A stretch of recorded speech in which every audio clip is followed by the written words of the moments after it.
Hablemos sobre mecánica estadística cuántica. En capítulos pasados habíamos hablado de mecánica estadística clásica, es decir, que para cada partícula nosotros podíamos describir, digamos, su estado en términos de una posición, un momento o incluso otros números que hayamos necesitado, como por ejemplo un valor de magnetización. Todo eso para escribir una sola partícula. Ahora estamos en el caso de mecánica estadística cuántica. Toda la información que podamos tener sobre un sistema cuántico está codificado detrás de una función de probabilidad o una, se le suele llamar más bien amplitud de probabilidad. Entonces, en mecánica estadística cuántica no tendremos una sola partícula, sino que tendremos muchas. Y la idea es describir, digamos, de manera estadística este conjunto de partículas cuánticas. Entonces, una forma, digamos, tentadora de hacerlo sería lo siguiente. Por ejemplo, supongamos que deseamos describir un sistema de n partículas de manera cuántica en donde este ket tiene toda la información de esas partículas. En particular, pues si uso la base de las posiciones, por ejemplo, yo puedo representar ese ket como una función de las posiciones y tal vez del tiempo si es que evoluciona también el sistema. Eh, Podríamos tener, por ejemplo, estamos suponiendo un sistema no relativista, un sistema de toda la vida, el cual ahora tendrá un hamiltoniano asociado, ¿cierto? Ese hamiltoniano es por ahora es clásico, pero siempre hay una receta para volver esto cuántico y es el asociar a cada observable operadores. En este caso, cada uno de estos sería un operador, por ejemplo el operador de momento y el operador de la posición, haciendo que el potencial que aquí se pone sea un operador. Claro, eso lleva a una ecuación de Schrödinger que sería esta que puse aquí abajo. Eh, por ejemplo, si derivo esto, debería ser igual a esto, que claro, sería la versión cuántica de esto, porque recuerden que, por ejemplo, el operador de posición, ¿cierto? Sería menos IH barra eh, nabla, ¿listo? O sea, como sacar el gradiente. Si aquí está J es porque aquí hemos puesto, o ese nabla se tiene que tomar con respecto a RJ. Y bueno, eso sería el operador momento, su versión cuántica, y eso es lo que hemos puesto acá. Básicamente es este operador. Pero si se dan cuenta, resolver esta ecuación es bastante complicada, porque, a ver, podemos usar el típico método de escribir digamos, nuestra solución como producto de soluciones que dependen de R1, R2 y así. Pero al final terminamos con un sistema que podría estar acoplado, o de hecho casi siempre está acoplado, y pues en particular resolver esos sistemas de ecuaciones diferenciales a veces es hasta innecesario porque necesitamos solamente parámetros macroscópicos para describir todo ese conjunto de partículas. Entonces creo que esta no es la mejor descripción o la mejor forma de describir ese sistema. Entonces lo que hacemos es más bien optar por una descripción más bien probabilística. Cuando optamos por una descripción probabilística de un sistema cuántico, vamos a imaginar otra vez que tenemos una caja la cual tiene partículas donde, claro, cada una tendrá una posición, es decir, un vector de posición asignado, R2 y así con todas. Si es cuántico, a todo el sistema le puedo asignar un ket, ¿sí? Descrito por esto, el cual me obtendrá toda la información del estado de este sistema, ¿sí? Ahora, fijémonos que el ket contiene la información de todo. Es decir, que yo puedo tal vez escoger proyectarlo en la base de las posiciones, la cual sería, como habíamos visto antes, una base como de este estilo para n. Listo. De sí, de esto. Y esto pues es igual a una función, ¿cierto? mi amplitud de probabilidad. Listo. Lo malo es que nosotros no sabemos exactamente con qué describir este sistema, sino que habrá un conjunto de kets que describan el sistema, algunos con más peso que otros. ¿Sí? Es decir, no hay una certidumbre de cuál ket es el correcto para describir el sistema, sino que hay una amplia posibilidad de tener esos kets.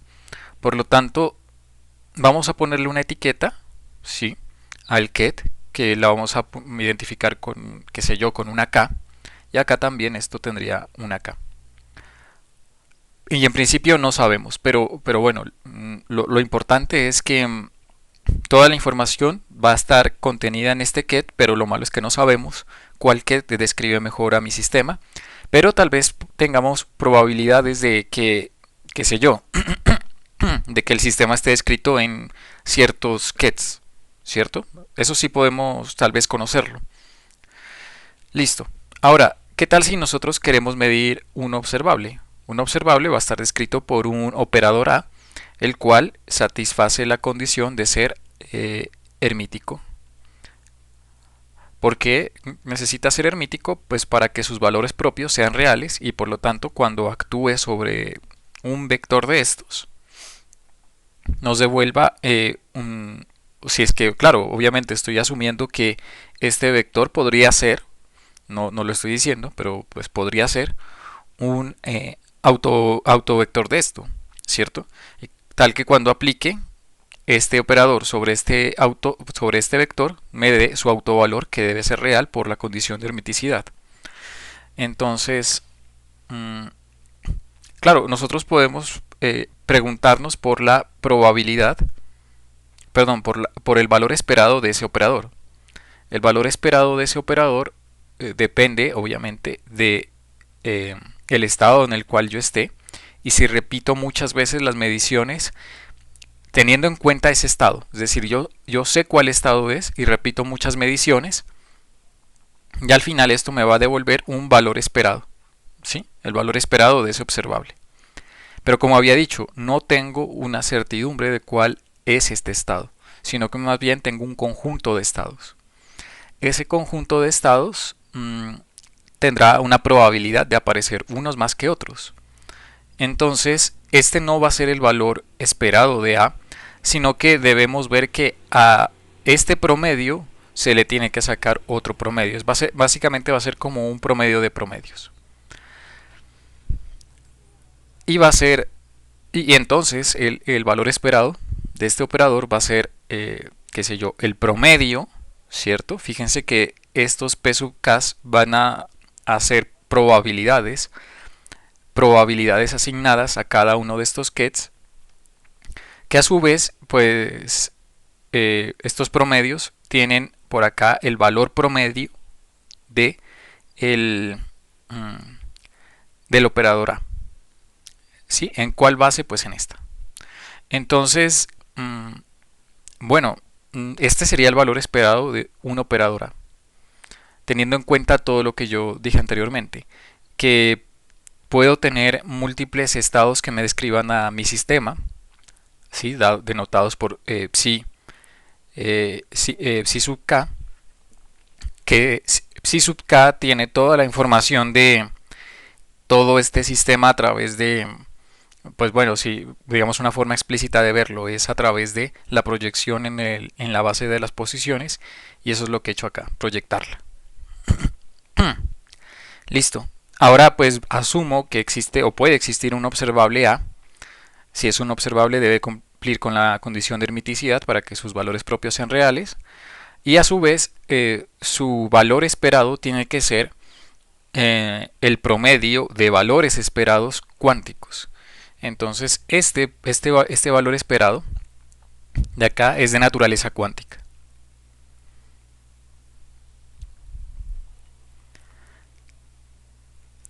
Mientras que todo, digamos que estas probabilidades, bueno, y además, digamos las probabilidades que se le puede asignar a un ket son de naturaleza cuántica, mientras que estas probabilidades son más bien clásicas. Es decir, están o vienen del hecho de que yo no sé cuál podría ser mi estado psi sub k que describa mi sistema, sino que lo voy a hacer a través de probabilidades. Esa descripción viene a través de probabilidades. Creo que he hablado mucho, pero la verdad creo es la mejor forma en la cual yo puedo escribir esto. Listo. Ahora falta hacer una reescritura muy conveniente de esto. Entonces voy a... no sé cómo... bueno, me toca borrarlo. Ya saben que esto es de naturaleza cuántica. Y quiero reescribir esto, o sea, de una manera un poquito más conveniente. Entonces, ¿qué puedo hacer? Puedo pasar este p sub k adentro porque es un número, no es un operador, es un simple número, por aquí, que acompañe a. Puedo apoyarme de una relación de completez, es decir, introducir un 1 de manera muy conveniente. Vamos también a asumir que estos estados forman una base completa. Entonces, introduzcamos una relación de completes por acá. Bueno, no sé en dónde introducirlo. Creo que es conveniente hacerlo aquí. Con un índice m, psi m, psi m, a, psi sub k. Cuando introduzco esta relación de completez, lo que obtengo al final es un numerito. Entonces ese numerito viene por aquí, ¿cierto? Listo, ese numerito, ¿cómo lo puedo escribir? A ver, entonces voy a poner esto así. Pongo el numerito. Bueno, puedo hacer lo siguiente. Puedo sacar también la sumatoria. Es extraño que cuando empiece yo a grabar, mmm, mi voz se ponga ronca siempre. Siempre me ocurre eso. Y tomo agua y no sé qué hacer para que eso no me pase. Ok, esto acá. P sub K. Sí, M. Y listo. Ok, así que puedo hacer otra cosa. Voy a ir acá. Voy a pasar este símbolo de suma, más bien lo voy a escribir adelante, el que está asociado acá.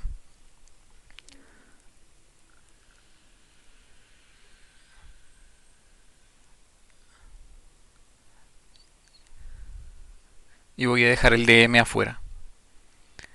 A ver qué otra cosa puedo observar o apreciar. Ah, claro, fíjense que esto no depende de K, así que esto puede salir. O sea, solamente estoy cambiando esto de orden de una manera en la que yo pueda notar algo. Entonces, listo, cambié todo de orden. Este orden es útil. Pero ahora hagamos un último cambio, el cual va a ser esto. Pongo acá. Este lo pongo acá. Es un número, no hay problema con que lo ponga allí. Y este pongámoslo aquí. Listo. Por lo tanto, esto es otro operador, que lo vamos a denotar ρ. Y si alguien pues ya se ha adelantado, esto es el operador de densidad.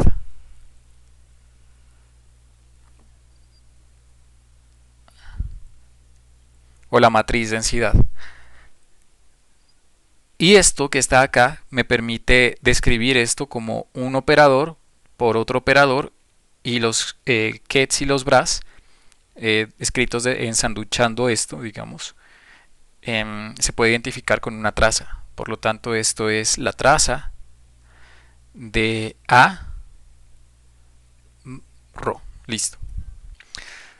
Y por lo tanto, los valores esperados para un observable se pueden escribir así. Uno puede aprovechar la ciclicidad de la traza de tal forma que esto también se puede escribir así. Listo. Entonces ya sé que ρ es mi operador de densidad, tal vez lo vamos a usar, entonces déjenme escribir por acá que esto será o se podrá escribir de esta forma. Y fijémonos que ρ tiene información útil en el sentido de que nos está diciendo con qué probabilidad aparecerá cada uno de estos kets, es decir, la información de los pesos también va a quedar almacenada en este nuevo operador que hemos definido como ρ, en el cual pues trazamos y pues se nos simplifica mucho la forma en la que lo podemos escribir. Listo. Ahora tenemos que hacer otra cosa, preguntarnos tal vez por cómo podría ser la evolución de este ρ. Ahora, nosotros sabemos que estos estados pueden evolucionar gracias a la ecuación de Schrödinger y por lo tanto esto de manera explícita dependería de t. Entonces voy a ir acá abajo, voy a dejar esto por aquí más a la mano y vamos a ir aquí, listo. Y voy a borrar esto, que yo ya sé qué es. Bien, entonces, ¿qué podemos hacer? Vamos a preguntarnos por la evolución temporal de ρ. ¿Cuál es la ecuación que describe la evolución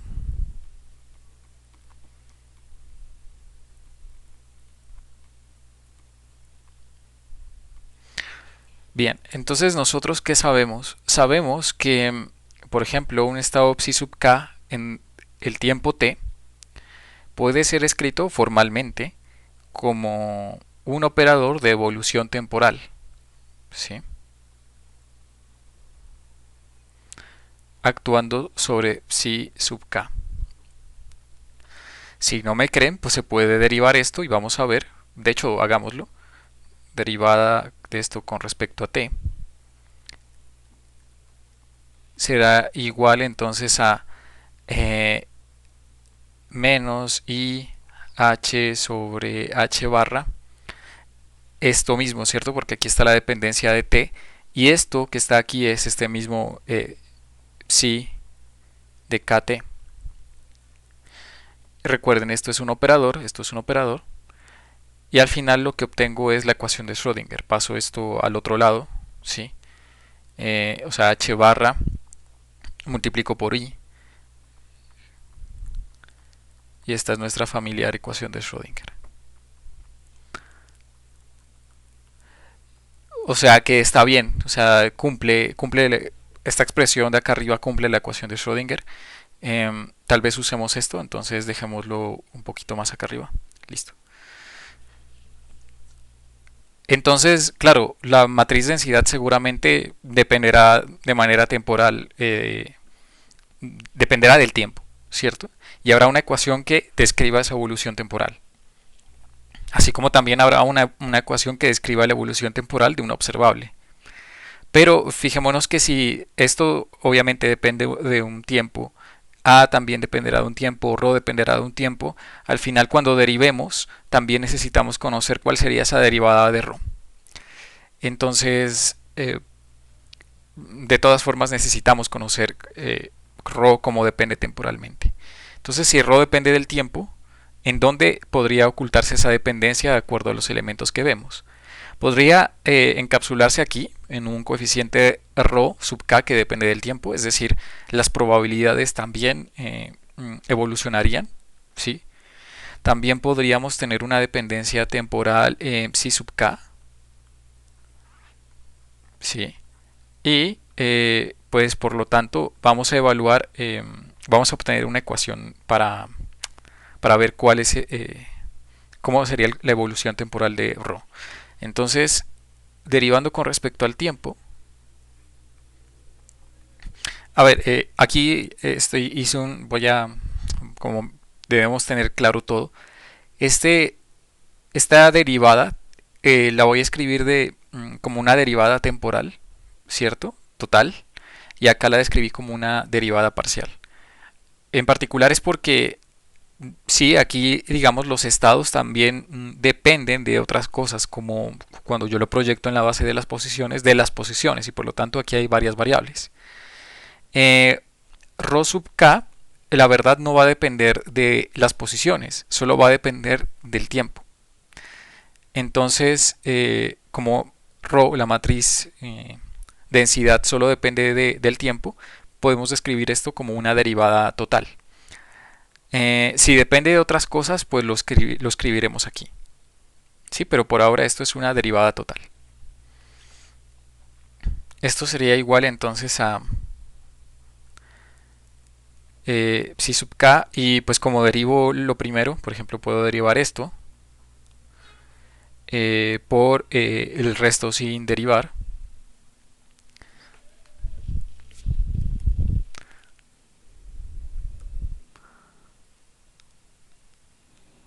Y la derivada de esto. Entonces vamos a ver por acá. Más suma sobre k. Vamos a ponerlo por aquí. Entonces, cuando derivo esto, pues tengo que derivar esto con respecto al tiempo.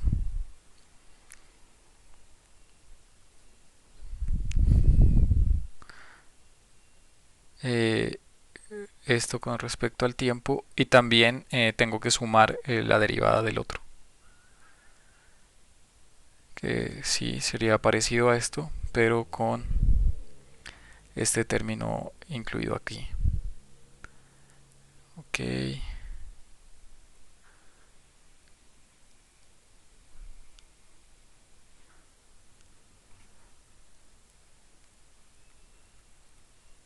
Perfecto.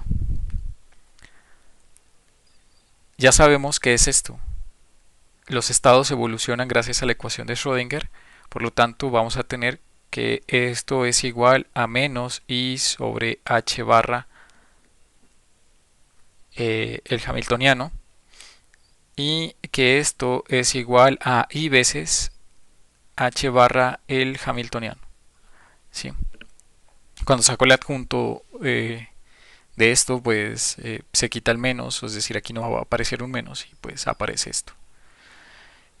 Bien, entonces al final yo puedo resumir lo siguiente. Voy a cambiar de orden porque va a ser un poquito más útil. Entonces, menos i h barra, es decir, voy a escribir primero este. Cuando lo escribo primero, va a quedar eh, suma de k, rho k.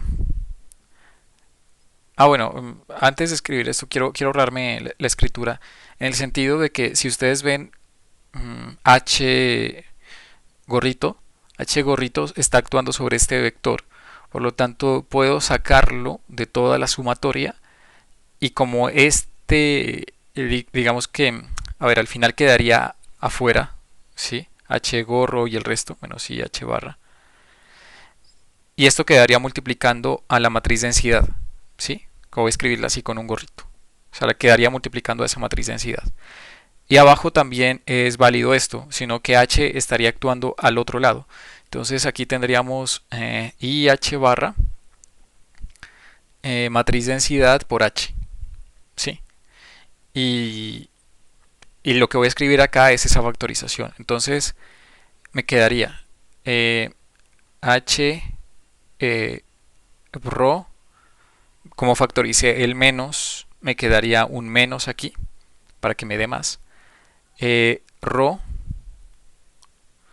H y qué otra cosa. Y listo. Entonces, y me quedaría también este otro término que no lo he dibujado. Entonces, el otro término que sobra es este.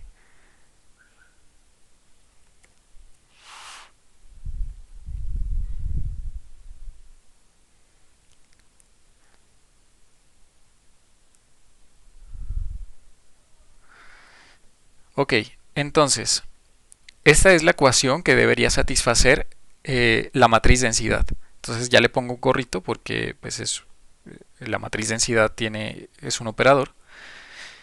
Pero vemos que aquí hay otro término. ¿Sí? Este término que pues se debe a la evolución de las propias probabilidades, de esos propios pesos. Fijémonos en que incluso estos pesos, por ejemplo, si yo tengo una matriz densidad, supongan que en el estado inicial, es decir, que al tiempo cero, esté descrita simplemente por un ket y un bra, ¿sí? Podría yo terminar, o eso que me está diciendo, que hay otros pesos por acá, los cuales sí, para aquí, para este dieron uno, ¿sí? Pero para el resto, ¿qué tal que den cero, ¿cierto? En el estado inicial. Y por acá yo tenga, qué sé yo, otro ket y otro bra. Pero pues no aparecen en el estado inicial porque, eh, qué sé yo, aquí aparece un cero.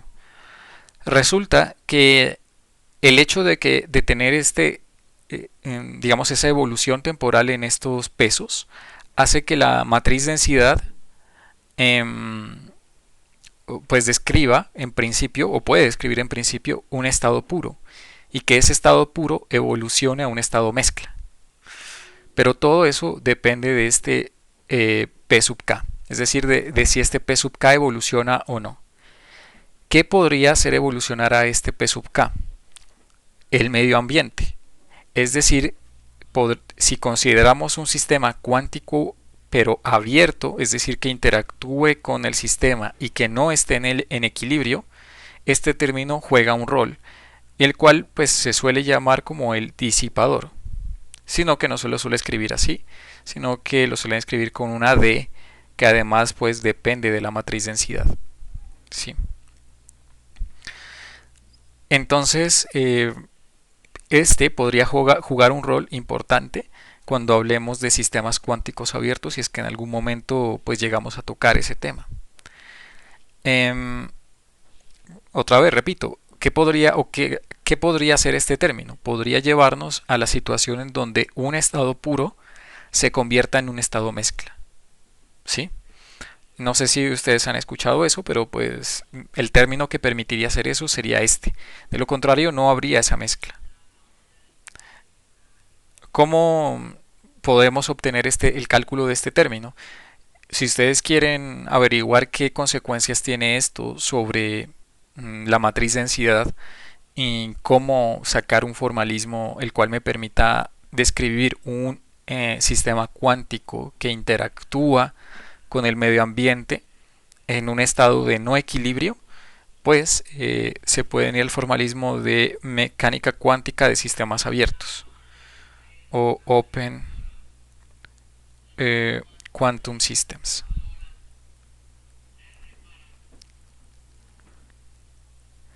Lo menciono porque en la mayoría de libros asumen este error o este P sub k como constante y donde solo la dependencia cae en las psi sub k. Pero lo hacen usualmente por simplificar y por no hablar de ese tema. Entonces, pero ya ustedes lo saben, esto podría llamarse el disipador. De hecho, hay una ecuación parecida a esta que se llama la ecuación de Limland, en donde hay unas ciertas consideraciones. Tratar con sistemas cuánticos abiertos es bastante complicado y esas simplificaciones datan de que el propio sistema no tenga incluso memoria o algo que de manera un poco más técnica se consideraría como un sistema markoviano. Entonces, si ustedes quieren estudiar eso, pues los invito a que lean algo de esto de Open Quantum Systems. Tiene aplicaciones ya actuales porque los ordenadores cuánticos tienen un tiempo de coherencia. Esa decoherencia se refiere a que usualmente están descritos o se hace el esfuerzo de que estén descritos por estados coherentes.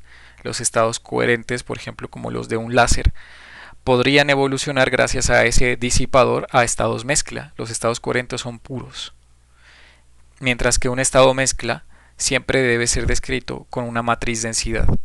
Una matriz densidad, pues ya vieron cuál sería la forma, ¿cierto? Y ya sería una mezcla, por ejemplo, de otras cosas por acá. Tal vez sean coherentes o no sean coherentes, no importa. La cuestión es que se tiene que alcanzar, o usualmente en sistemas cuánticos abiertos que trabajen en sistemas de computación cuántica, se busca que estos estados puros no evolucionen a estados mezcla. Y eso es lo que uno llamaría de coherencia. Listo. Entonces, invitación para estudiar eso. Nosotros vamos a considerar entonces que ρ sub k es de t es igual a ρ sub k, es decir, es constante. Y si es constante, esto se quita, ¿sí? Ese término no aparece. Si ustedes ven en este otro lado, esto se puede pensar como un conmutador. Obtenemos aquí el conmutador de h ρ. Y esta es simplemente la ecuación de Liouville para sistemas cuánticos. Vamos a hacer una última simplificación, la cual será no lidiar con la ecuación de Liouville, obviamente, es complicada también. Entonces vamos a hacer la última simplificación. Siempre vamos a tratar con sistemas en equilibrio térmico. ¿Esto qué significa? Trabajar con sistemas en equilibrio térmico. Significa que a medida que t tienda a ser muy grande, seguramente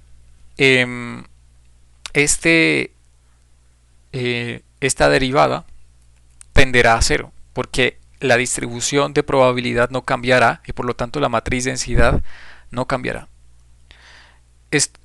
Entonces, si t tiende a infinito, esto implica que la derivada de la matriz densidad con respecto al tiempo tiende a ser cero o es casi cero.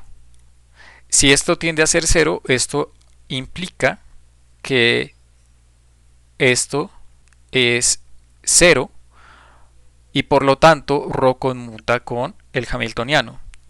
Eso significa que ρ se puede diagonalizar con los vectores propios de el hamiltoniano. Y eso simplifica mucho las cosas. Fíjense que hay un montón de asunciones. Lo ideal o la mecánica estadística, digamos, tendría que lidiar con sistemas cuánticos en no equilibrios e incluso sistemas cuánticos abiertos. ¿Dónde está la noción de abierto? Está incluida en el cambio de los pesos con los cuales voy a encontrar los que psi sub k. Estos pesos pueden cambiar en el tiempo, pero ¿debido a qué podrían cambiar? Debido a interacciones con el medio ambiente. Al final esto se termina llamando un disipador, salvo unos términos aquí que se le adicionan y que podrían modificar el hamiltoniano, pero esto se le conoce como un disipador.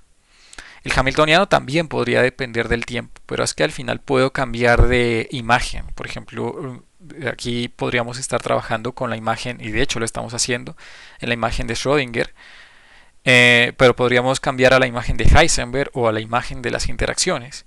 En la imagen de las interacciones, la ecuación de Liouville es exactamente la misma y no habría problema con un hamiltoniano que dependa del tiempo. Es diferente, digamos, a un hamiltoniano, el cual describa dos sistemas y al final nosotros nos queramos quedar con un subsistema. Eso se llamaría un sistema cuántico abierto. Es complicado, es otra área básicamente de la mecánica estadística y si ustedes quieren estudiarlas, bienvenidos. Y al final pues vamos a tener la otra consideración que debemos tener en cuenta es que vamos a lidiar con sistemas en equilibrio térmico. Por lo tanto esta matriz densidad casi no cambia y por lo tanto eso indica que h y ρ conmutan gracias a la ecuación de Liouville. Y si eso es así, el operador densidad se podrá diagonalizar con los vectores propios de h.